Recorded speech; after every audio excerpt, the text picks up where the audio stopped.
파트 1 영주권 상품화 논란, 트럼프 골드카드와 이민 정책의 근본적 변화 1.1 트럼프 골드카드 대 기존 EB-5 프로그램 비교 분석 도널드 트럼프 전 대통령이 제안한 트럼프 골드카드 구상, 즉 15억 원 약 100만 달러 이상 투자를 통한 미국 영주권 그린카드 부여는 현재 운영 중인 EB-5 이민투자 프로그램의 틀을 활용하되 그 목적과 접근 방식에서 근본적인 변화를 시사합니다.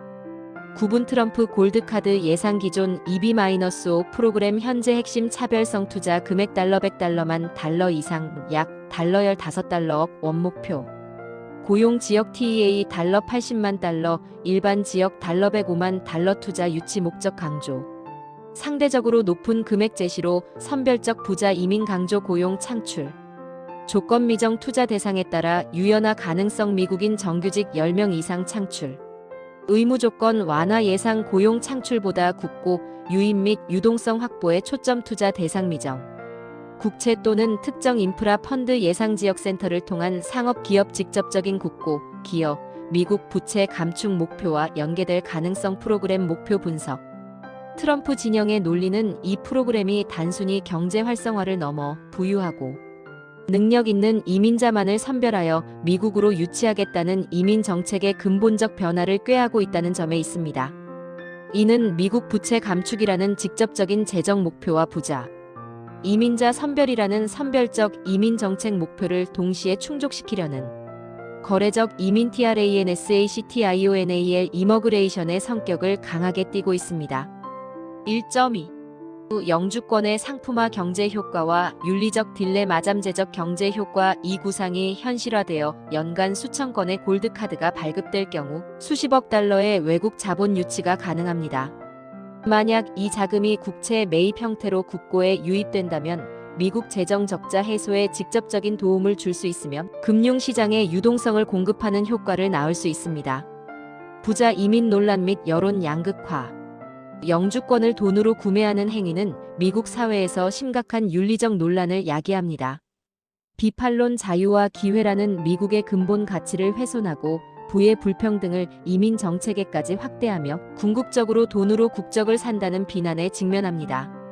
실용론 미국 부채 문제 해결에 기여하고 경제적 능력을 갖춘 인재 및 자본을 유치하여 국가 경쟁력을 높인다는 현실적 주장이 맞섭니다. 이 구상이 현실화될 경우 글로벌 부유층, 특히 중국이나 러시아 등 정치적 경제적 리스크가 높은 국가의 자금이 대거 미국으로 유입될 가능성이 높습니다. 이는 미국 경제에 긍정적이지만 안보, 위험 및 돈 세탁 경로로 악용될 수 있다는 잠재적 리스크를 동시에 내포합니다. 파트 2 베네수엘라 강경 제재와 힘을 통한 평화 외교 노선이 1. 베네수엘라 유조선 억류 지시의 최대 압박 외교. 트럼프 전 대통령이 베네수엘라 초대형 유조선 억류를 지시한 행위는 니콜라스 마두로 정권에 대한 일관되고 극도로 강경한 최대 압박 맥서멈 프레셔 전략의 연속으로 해석됩니다.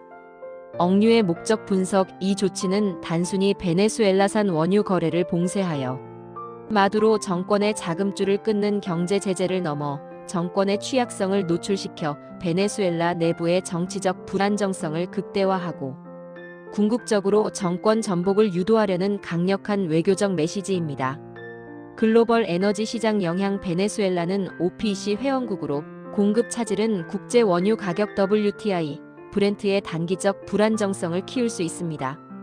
다만 미국의 전략적 이해관계 측면에서는 적대국의 자원 공급을 차단함으로써 지정학적 우위를 점하고 자국 시엘가스 산업의 경쟁력을 간접적으로 보장하는 효과를 노린 것으로 평가됩니다.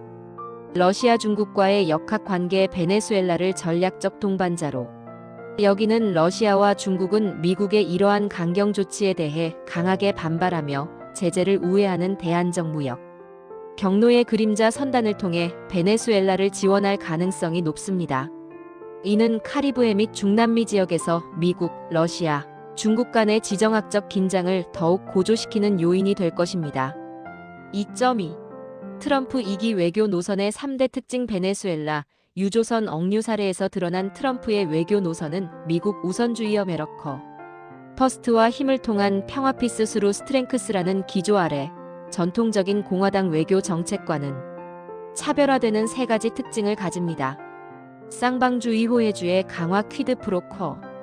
동맹국과의 관계는 상호 거래 TRANSACTIONAL에 기반하며 방위비 분담금 등 금전적 기여를 대폭 인상하도록 압박하는 주고받기를 더욱 강화할 것입니다.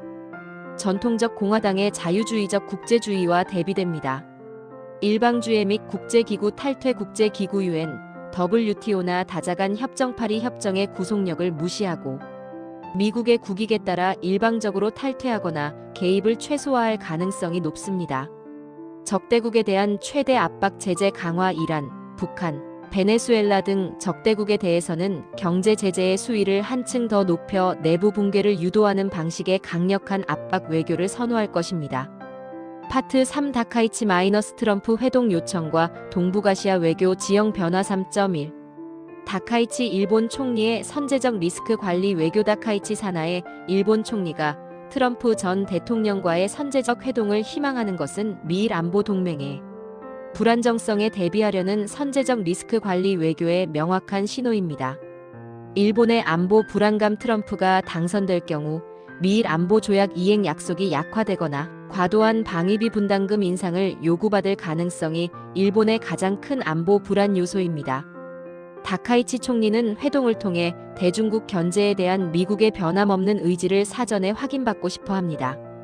중국 견제 전략. 다카이치 총리의 목표는 미국과의 우군 확보를 통해 중국의 위협에 공동으로 대응하는 것입니다. 구체적으로는 첨단 반도체 공급망 재편 및 대만 문제, 협력 강화 등 핵심 안보 이슈에서 트럼프와의 공감대를 형성하여 트럼프 2기 행정부에서 일본의 전략적 지위를 공고히 하려는 전략입니다. 3.2 한미일 삼각 협력에 미치는 영향. 예측 트럼프와 다카이치 간의 긴밀한 관계는 한미일 삼각 안보 협력 체제에 양면적인 영향을 미칠 것입니다. 긍정적 영향. 트럼프가 동북아 지역에서 중국을 견제하는데 미일 동맹을 핵심 축으로 삼는다면 강력한 일본 기반을 통해 한미일 공조의 시너지 효과가 유지될 수 있습니다. 부정적 영향. 트럼프가 거래적 외교를 통해 한국에 대해 과도한 방위비 분담금 인상을 요구하거나 일본의 요구에 유리한 지역 외교를 펼칠 경우 한미일 협력 체제의 취약성이 부각되고 한국의 전략적 입지가 축소될 수 있습니다. 한국의 대응 전략. 트럼프 당선 가능성에 대비하여 한국 정부는 트럼프 리스크 관리를 최우선 과제로 삼아야 합니다. 핵심은 트럼프와 직접적으로 소통할 수 있는 100채널을 다각화하고 한국이 미국의 국익 특히 경제 및 안보 측면에 어떻게 기여할 수 있는지에 대한 명확하고 거래적인 논리를 개발하여 선제적으로 제시하는 것입니다. 파트 4 종합평가 및 미래 예측. 최종 질문에 대한 결론. 트럼프의 골드카드, 베네수엘라 강경 외교, 일본과의 밀월 외교는 모두 극도의 거래 TRANSACTIONAL 외교로 수렴될 가능성이 가장 높습니다. 트럼프의 모든 정책은 미국 우선주의라는 명확한 목표 아래 이민, 안보, 동맹 관계 등 모든 것을 돈머니과 힘파워이라는 거래의 대상으로 환원합니다. 이 과정에서 발생하는 변동성은 예측 불가능성이라기보다는 거래 조건과 상대방 반응에 따라 예측 가능한 변동으로 보는 것이 더 정확합니다. 종합 결론. 요청 경제. 미국 부채 감축을 목표로 외국 자본을 직접 유치하는 거래적 금융 정책이 심화될 것입니다. 이민 영주권의 가격표를 매기고 부유한 이민자를 선별하는 부자 우선의 선별적 이민 정책으로 전환될 것입니다. 외교 동맹 및 적대국 모두에게 금전적 전략적 대가를 요구하는 호혜주의 기반의 극도 거래 외교가 관철될 것입니다.